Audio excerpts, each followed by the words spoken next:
Visakha steel plant 100% అమ్మేయాలని కేంద్ర BJP ప్రభుత్వం నిర్ణయించి 5 ఏళ్లైంది. అనేక ప్రయత్నాలు చేశారు. కేంద్ర ప్రభుత్వం పూర్తి వైఫల్యం చెందింది. 1% కూడా ఈ రోజుకి కూడా ప్రైవేట్ కాకుండా కాపాడుకున్నాం.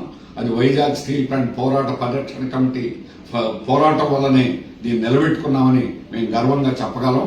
కానీ ఈరోజు కార్మికులకు జీతాలు ఇవ్వకుండా, సగం జీతాలు కూడా చెల్లించకుండా, బోనస్ లేకుండా, ఇన్సెంటివ్ లేకుండా హెచ్ఆర్ 20% కట్ చేసి ఆ విధంగా కార్మికుల యొక్క ఆర్థిక మూలాలను తీవ్రంగా దెబ్బకొడతా ఉన్నది. అలాగే ఉత్పత్తిని తీవ్రంగా తగ్గించి ఉత్పత్తిని పడిపోయి ఈ ప్లాంట్ను సిక్కు చేసి ప్రైవేట్కి అప్పచెప్పాలని కేంద్ర ప్రభుత్వం కుట్ర చేస్తుంది. వీటన్నిటినీ తీవ్రంగా వ్యతిరేకిస్తున్నాం. కేంద్ర ప్రభుత్వాన్ని రాష్ట్ర ప్రభుత్వం పూర్తిగా సమర్థిస్తా ఉంది.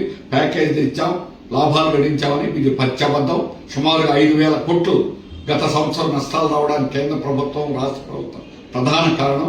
ఇప్పటికైనా మీ విధానాలు మార్చుకోమని హెచ్చరిస్తున్నాం. కార్మికుల హక్కులు కాపాడకపోతే మా పోరాటాన్ని తీవ్రంగా ఉధృతం చేస్తామని హెచ్చరిస్తున్నాం.